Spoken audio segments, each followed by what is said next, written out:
Hello, मैं कौशिक मेहता। क्या हम सच में धार्मिक है? ऐसा सवाल किया जाना चाहिए, ऐसा सवाल पूछना चाहिए, क्योंकि इस सवाल के पीछे कई जवाब छिपे हुए हैं। हरि स्वरूप दास स्वामी ने एक लेख लिखा था और महेंद्र मेघाणी ने अपनी वांचन यात्रा के प्रसाद में उसको शामिल किया है। उसी के आधार पे मैं ये हम धार्मिक है कि नहीं उसकी बात कर रहा हूँ। भारत को धर्म प्रधान देश कहा जाता है। यहाँ विद्यालय से ज़्यादा धर्मालय की संख्या है। हमारे यहाँ स्कूल कॉलेज इतने नहीं है जितने मंदिर मस्जिद है। छोटे से छोटा सा गांव हो तो वहाँ भी मंदिर या कोई धर्म स्थान या देरी कुछ तो होता ही है।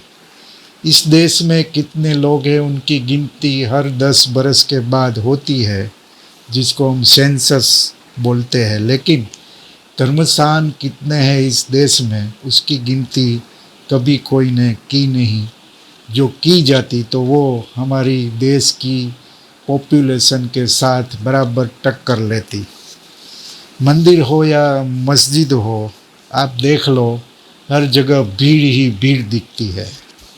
यूँ तो मंदी का माहौल है, अभी पूरी तरह से मंदिर मस्जिद खुले नहीं है, लेकिन जो भी खुले हैं वहाँ भीड़ तो रहती ही है। और जब कोई त्योहार हो तब तो भीड़ इतनी बढ़ जाती है कि पूछो मत। इस भीड़ को देख के समझ में तो यही आना चाहिए कि क्या हम सच में धार्मिक है। भीड़ तो हम लगाते हैं, हम दर्शन भी करते हैं, पूजा पाठ भी करते हैं, लेकिन क्या हम धार्मिक सच में है? आप देखिए, आषाढ़ी बीज अभी भी गई और जगन्नाथ की यात्रा निकले ना निकले उसके ऊपर काफ़ी चर्चा हुआ। पुरी में कोर्ट ने अमुक कुछ शर्तों के अधीन वो यात्रा को मंजूरी दी तो यात्रा निकली, लेकिन अहमदाबाद में जगन्नाथ की यात्रा को हाई कोर्ट ने मंजूरी नहीं दी तो काफ़ी उसका चर्चा हुआ, विवाद भी हुआ। तो हम इस बात को लेके बहुत परेशान रहते हैं, लेकिन भीड़ तो लगी ही रहती है।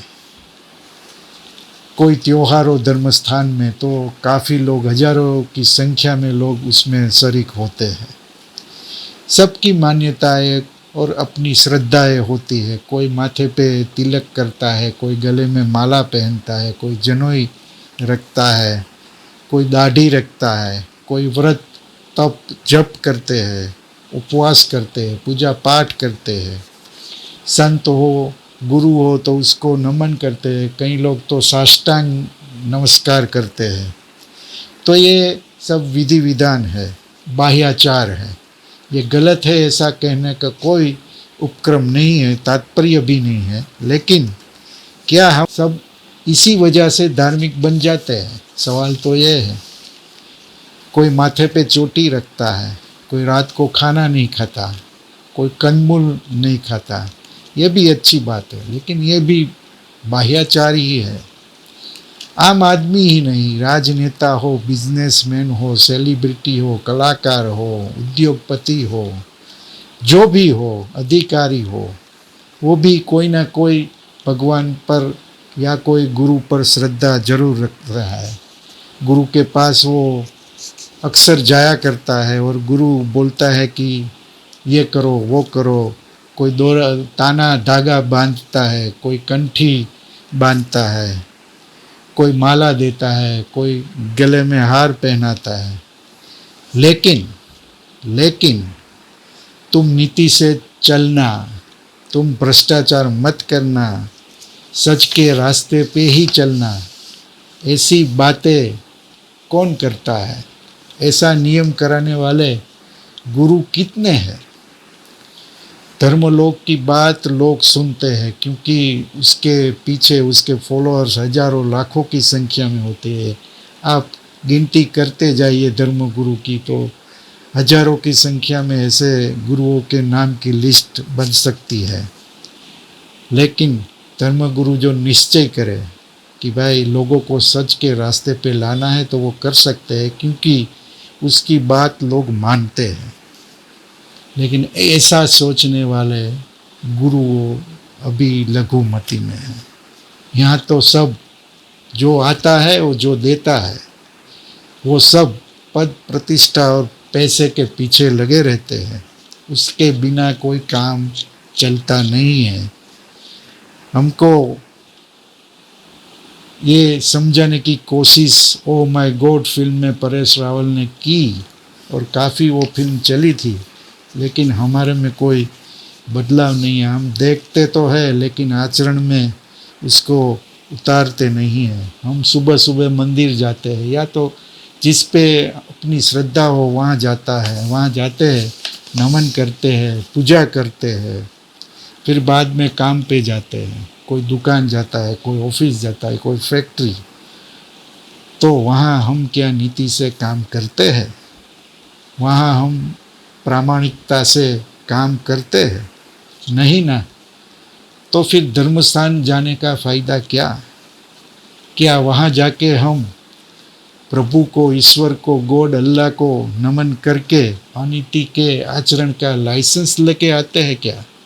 कि अब मैंने तो भगवान को प्रणाम कर दिया है तो वो मेरा अच्छा ही करेगा, मुझे ये छूट नहीं मिल जाती कि मैं अनीति का आचरण करूं।